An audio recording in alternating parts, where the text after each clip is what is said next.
Praise the lord, హల్లెలూయా. దేవుని పరిశుద్ధ నామానికి మహిమ కలుగును గాక. క్రీస్తునందు నా ప్రియమైన దేవుని బిడ్డలందరికీ ఉదయకాలపు శుభములు తెలియచేస్తున్నాను. దేవుని బిడ్డలారా, దేవుని యొక్క ఆత్మచేత మనము ఈ యొక్క చివరి దినాలు శుద్ధీకరణ పవిత్రపరచబడేటటువంటి ఈ యొక్క గొప్ప కార్యక్రమానికి ఈ విధంగా ప్రతిదినం దైవ సంబంధంగా మనం కొన్ని మాటలు తెలుసుకుంటూ మన జీవితాలను సరిచేసుకోవడానికి పరిశుద్ధాత్మ దేవుడు మనకు సహాయం చేస్తున్నారు. దేవునికి మహిమ కలుగును గాక. ఆమెన్, హల్లెలూయా. సో పాపముల విషయమై శుద్ధీకరణము ఎవరూ చేయట్లేదు, కేవలం యేసయ్య మాత్రమే చేస్తున్నారు. ఆయన ద్వారా మాత్రమే ఈ క్షమాపణ మనకు అనుగ్రహించబడుతుంది. 3 రోజులుగా మనం ఈ మాటలు వింటూ వచ్చాం. ఈరోజు 4వ రోజు. సో ఈ దినాన కూడా మనము దేవుని ఎడల కృతజ్ఞత మనం కలిగి ఉండాలి. దేవునికి మనము కృతజ్ఞత కలిగినటువంటి మనస్తత్వంతో మనం జీవించాలి. ఎప్పుడైతే కృతజ్ఞత లేకుండా పోతుందో హృదయం ఏమవుతుందంటే గర్విస్తుంది. కృతజ్ఞత లేకపోతే స్థాయి మర్చిపోతాం. కృతజ్ఞత లేకపోతే మన జీవితాలు చాలా చీకటిమయంగా అంధకారంగా మార్చబడిపోతాయి. కృతజ్ఞత, నాకు ఈ స్థితి ఇంతవరకు దేవుడు ఈ విధంగా తీసుకొచ్చాడు, దేవుడు ఈ విధంగా నడిపించాడు అన్న కృతజ్ఞత మనకు లేకపోతే నిశ్చయముగా మన స్థాయిని మనం మర్చిపోయే ప్రమాదం ఏర్పడుతుంది. అది మన జీవితానికి ఎంత భయానకమైన ముగింపు తెస్తుందో దేవుని లేఖనాల నుండి కొన్ని మాటలు మనం ధ్యానించుకున్నాం. చూడండి, దేవుని చేత సంపూర్ణులుగా చేయబడిన వారు దేవదూతలు. సో దేవుడు భూమి మీద ఆయన నరుల్ని కలుగు చేసేదానికంటే ముందుగా దేవదూతలను ఆయన కలుగు చేశాడు. సో ఈ విషయాలు మనకు చక్కగా బైబిల్ స్టడీలో ఇవి చెప్పొచ్చు.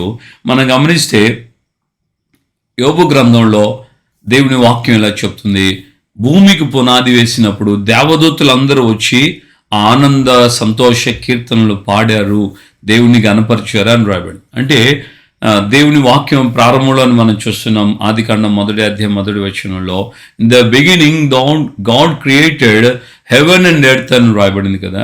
తెలుగులో భూమి ఆకాశములని రైమింగ్ కోసం రాశారు, కానీ ఆకాశమును అందులో ఉన్న సమస్తమును, తర్వాత భూమిని అందులో ఉన్న సమస్తమును ఆయన కలుగు చేశాడు. సో ఇది ప్యాటర్న్ అన్నమాట.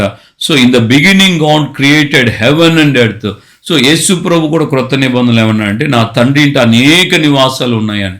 అది ఎప్పుడు చేశాడు అంటే ప్రారంభంలోనే ఆయన చేశాడు. సో దేవుడు పరలోకమును అందులో ఉన్న సమస్తమును, అంటే మనం యెషయా గ్రంథం 6వ అధ్యాయంలో కూడా మనం చూస్తున్నాం, ఆయన అత్యున్నతమైన సింహాసనం ముందు ఆశీనుడేవాడుగా కెరూబులు, సెరూపులు, దేవదూతలు 2 రెక్కలతో ముఖాలు కప్పుకొని, 2 రెక్కలతో కాళ్ళను కప్పుకొని, 2 రెక్కలతో ఎగురుతూ నిత్యము ప్రతిగానాలు చేస్తున్నారు, యెహోవా పరిశుద్ధుడు పరిశుద్ధుడు పరిశుద్ధుడు. అలాగే వేల దూతల సైన్య సమూహముతో ఆయన కొనియాడబడుతూ ఉన్నటువంటి దేవుడు. ఆ విధంగా దేవదూతుల్ని సంపూర్ణంగా దేవుడు చేశాడు. ఆ దేవదూతుల ఒక గుంపు, ఆ గుంపుకే నాయకుడు లూసిఫర్ తేజో నక్షత్రము అని కూడా యెషయా గ్రంథం 14వ అధ్యాయంలో మనం గమనిస్తున్నాం. ఆ లూసిఫర్కి ఏమైందంటే మనస్సున గర్వించి, ఎందుకని నేలమట్టితో నుండి చేయబడుతున్నటువంటి ఆ నరునికి దేవునితో కూడా కూర్చునే భాగ్యం దేవుడు ఇస్తాడట. మాకైతే మాత్రం దేవుని స్తుతించాలి, దేవుని పొలికలో ఉన్న నరులకి పరిచర్య చేయాలి. ఒకరోజు వాళ్ళు సింహాసనం మీదకి వచ్చినప్పుడు వారిని కూడా నేను గణపరచాలి అని దేవదూతలు ఆ గుంపుకు మాత్రం ఆ విధమైనటువంటి అహం ప్రారంభమైంది, అతిశయం ప్రారంభమైంది, గర్వం ప్రారంభమైంది. దేవుని దయతో, కరుణతో, వాత్సల్యతతో దేవుడు నన్ను ఈ విధంగా ఈ స్థితిలో నిలబెట్టాడు, అందుకు దేవునికి నేను కృతజ్ఞతాస్తుతి చెల్లించాలన్నటువంటి మనస్సు విడిచిపెట్టి అతిశయించటం ప్రారంభించాడు. ఎందుకంటే అంత సంపూర్ణమైన సౌందర్యం అతనికి ఉంది. ఎజ్కేల్ గ్రంథం 28వ అధ్యాయంలో ఈ విషయాలన్నీ రాయబడి ఉన్నాయి. పరిపూర్ణమైన సౌందర్యంతో నిర్మించబడినటువంటి వ్యక్తి, కాలుచున్న రాళ్ల మధ్యలో సంచరించినటువంటి వ్యక్తి, ఏ విషయంలో తక్కువ లేదు, ఏ జ్ఞానానికి తక్కువ లేదు. అలాంటి పరిపూర్ణుడిగా లూసిఫర్ కలుగు చేయబడ్డాడు. ఈవెన్ దో అందరూ ఆ యొక్క ఏంజల్స్ అంతా, దేవదూతలు అందరూ కూడా ఆ విధంగానే కలుగు చేయబడ్డారు. కానీ దేవుడు ఒక్కొక్కరికి ఒక్కొక్క విధమైన బాధ్యత ఇచ్చినందువలన ఆ యొక్క దేవదూతలు వారి వారి బాధ్యతల ప్రకారంగా వారు కొనసాగుతున్నారు. ఈ లూసిఫర్ మాత్రం అతిశయించాడు, గర్వించాడు, అందువలన మనస్సున చెడిపోయాను అన్నాడు. అతిశయించి గర్వించినందువలన తన స్థాయిని పోగొట్టుకోవాల్సి వచ్చింది. మనసులో జస్ట్ ఆలోచించారు. మీరు ఆ యొక్క 14వ యెషయా గ్రంథాన్ని గమనించి చూడండి. నేను మహోన్నతునితో నన్ను నేను సమానునిగా చేసుకుంటున్నాను. ఉత్తర దిక్కున్న సభా పర్వతం మీదకి నేను ఎక్కిపోతాను, మహోన్నతునితో నన్ను నేను సమానునిగా చేసుకుంటున్నాను అని ఆ మనసులో ఆలోచించాడు.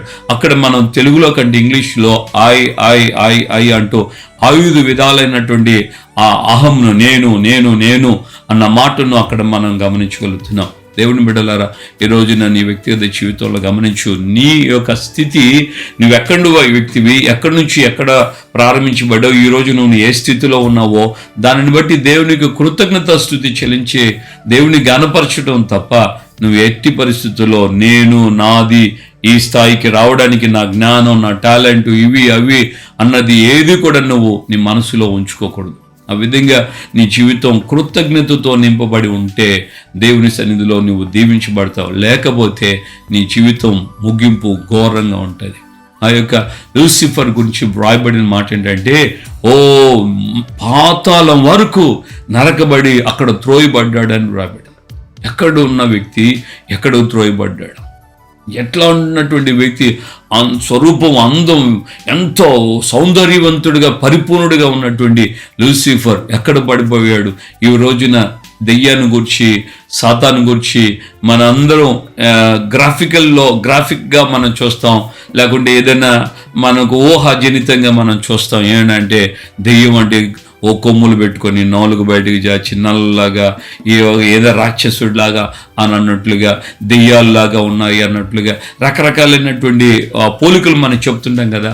వాడి అస్సలు రూపం, అస్సలు యొక్క పరిస్థితి దేవుని దగ్గర అంత మహోన్నతమైంది. కానీ ఎప్పుడైతే నరకబడి పాతాళంలోకి త్రోయబడ్డాడో రూపం, స్వరూపం వికారంగా మారిపోయింది. దేవుని బిడ్డలారా, కృతజ్ఞత లేకపోతే మన జీవితాలు ఎంత గొప్ప స్థితి ఉన్నా మనం పతనమైపోతాం. ఘోరమైన పరిస్థితి వస్తుంది. ఒకసారి నీ జీవితంలో నీవు జ్ఞాపం చేసుకో. కృతజ్ఞత కలిగి ఉన్నావా? దేవుడు నీకు చేసిన వాటన్నిటిని బట్టి తలంచుకొని నీ హృదయంలో కృతజ్ఞత ఉందా? నిన్ను ఆయన ఏ విధంగా రక్షించాడు? నీ పాప శాపం నుంచి నిన్ను ఏ విధంగా విమోచించాడు? నీ చదువు విషయంలో, ఉద్యోగ విషయంలో, కుటుంబ వివాహం విషయంలో, పిల్లల విషయంలో దేవుడు నేను ఎలా కరుణించాడు? నిన్ను ఈ స్థితిలో ఈ విధంగా దేవుడు నిలబెట్టాడంటే, ఎక్కడో పడి ఉన్న నిన్ను ఒక స్థాయికి తీసుకొచ్చాడంటే, దేవుడు ఉన్నంత వరకు నీ యొక్క జీవితంలో నీకు దేవుడు ఇచ్చినంత వరకు, నిన్ను నిలబెట్టినంత వరకు కృతజ్ఞత కలిగి ఉంటే నెమ్మదిగా మరింత పై స్థాయికి దేవుడు నిన్ను తీసుకుని వెళ్తాడు. నీవు కృతజ్ఞత లేకపోతే నువ్వు ఉన్న స్థాయి నుంచి కూడా కింద పడిపోవటం ప్రారంభిస్తావు. నీకు నీవే పడవేసుకునే స్థితి, ఆ దౌర్భాగ్యపు పరిస్థితి నీకు నీవే తెచ్చుకుంటావు కృతజ్ఞత లేకపోతే. ఈరోజు ఈ విధంగా ఉన్నానంటే ఆయన కృప అన్నటువంటి కృతజ్ఞత నీకు రావాలి. నిజంగా నేను దేవుని సేవకుడికి చెప్తున్నాను, దేవుని కరుణాహస్తం నన్ను కాపాడకపోయింటే, ఆయన దృష్టిలో, ఆయన సంకల్పంలో నేను లేకపోయింటే మే నెల 28వ తేదీ నేను మట్టిలో కలిసిపోయిండేవాడు. అంత ఘోరమైన పరిస్థితి. వేకువజామున 5:30 గంటలకి తెల్లవారిపోయినటువంటి సమయంలో ఎదురైన ఆ యాక్సిడెంట్ మర్చిపోలేని పరిస్థితి. 2007లో కూడా మధ్యరాత్రి జరిగింది.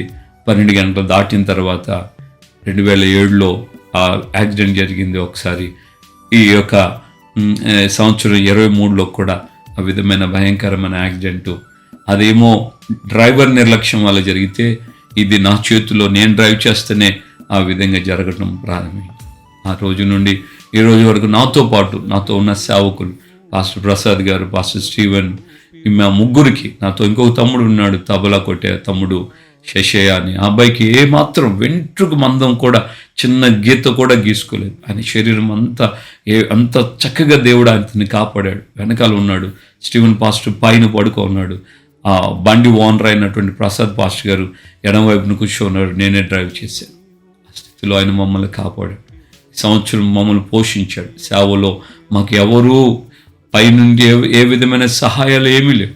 మాకు ఏ విధమైన అమెరికాను, ఆస్ట్రేలియాను, ఇంకే దేశము మాకు ఎవరు స్పాన్సర్స్ ఎవరు లేరు. కానీ దేవుని యొక్క సన్నిధిలో ప్రార్థనా పూర్వకంగా దేవుని కృపను బట్టి దేవుడు ఆ విధంగా మమ్మల్ని పోషించడం మాత్రమే కాదు, ప్రతి మాసం మొదటి ఆదివారం తర్వాత వచ్చే మంగళవారం రోజున సేవకులు కూడిక ఒక 40-50 మంది 60 మంది ఇలా సేవకులందరినీ సమకూరుస్తున్నాడు. సేవకులకి భోజనం పెట్టే ఆ ధన్యత నాకు ఇచ్చారు. నేను వారి మీద అధికారిని కాదు, ఎక్కడో పడి ఉన్న నన్ను దేవుడు తీసుకొచ్చి ఈ చిలకలూరుపేటకి, నాకు తెలియదు ఈ చిలకలూరుపేట, ఒక్కరంటే ఒక్కరు కూడా నాకు పరిచయస్తులేరు.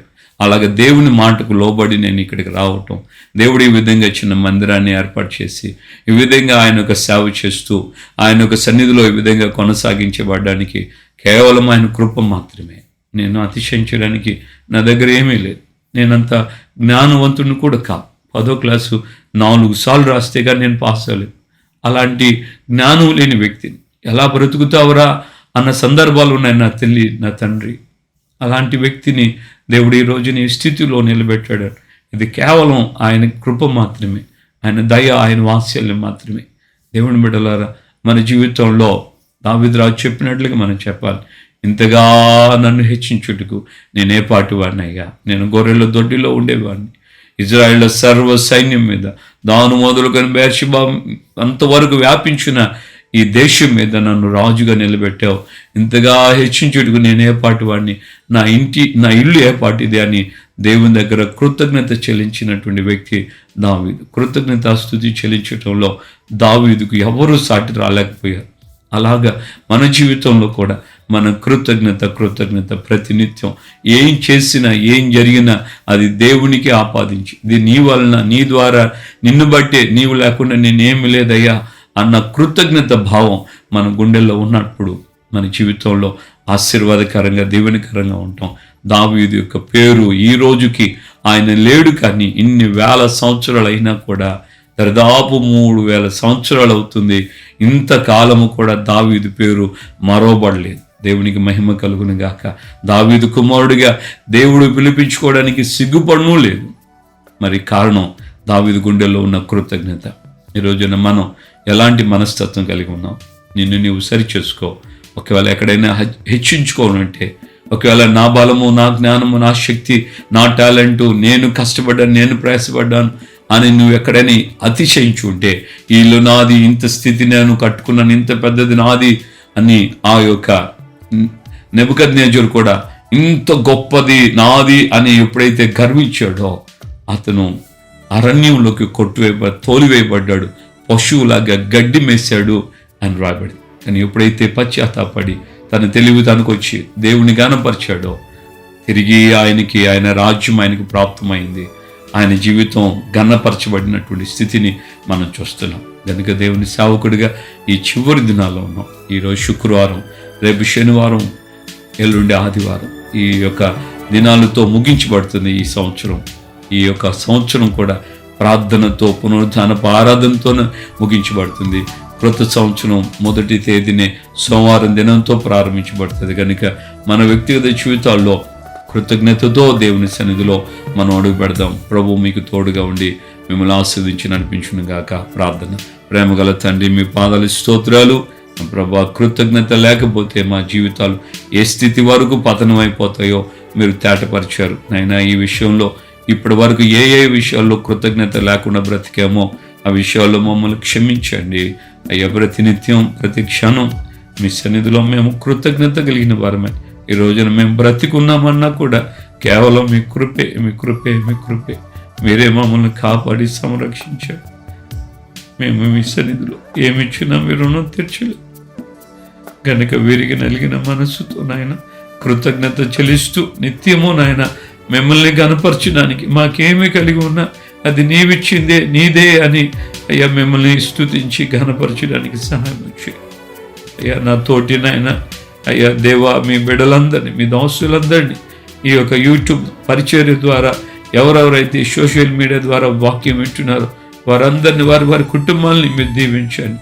మీ నామాన్ని గొప్ప చేసుకోండి. చాలిన దేవుడుగా ఉండి సహాయం వచ్చేయండి. మెట్టుకు అయ్యా నీ బిడ్డలు ఎక్కడెక్కడ ఉన్నా, ఏ ప్రాంతాల్లో ఉన్నా మీరు అక్కడి రాజ్యానికి సిద్ధపరచబడి నిమిత్తమై వారి హృదయాల్లో పితృడైన దావీదు వలె అయ్యా కృతజ్ఞత కలిగిన వారై మీ సన్నిధిలో ముందుకు సాగుటకు సహాయం వచ్చేయమని యేసు నామమున ప్రార్థన చేసి పొందున్నాము తండ్రి. ఆమేన్. మన ప్రభువైన యేసుక్రీస్తు కృపయు, తండ్రి అయిన దేవుని ప్రేమ, పరిశుద్ధాత్మిక అన్యోన్య సహవాసం, సమాధానం ఇప్పుడు ఎల్లప్పుడూ సకల పరిశుద్ధులకి మనకును ప్రభు రాకడ పర్యంతం కృపతోడే ఉండి కృతజ్ఞత కలిగినటువంటి మనస్సుతో ప్రతి వారిని దేవుడు దీవించి నడిపించును గాక. ఆమేన్, ఆమేన్. హల్లెలూయా. ప్రభుపేట అందరికీ వందనాలు. కృతజ్ఞత కలిగి ఉన్నాం. కృతజ్ఞత లేకపోతే పతనం అవుతావన్న విషయం దేవుని లేఖనాలు తేటగా చెప్పాయి కనుక కృతజ్ఞత కలిగి ఆయన రాకడికి రాజ్యానికి సిద్ధపడతాం. దేవుడు మీకు తోడుగా ఉండను గాక.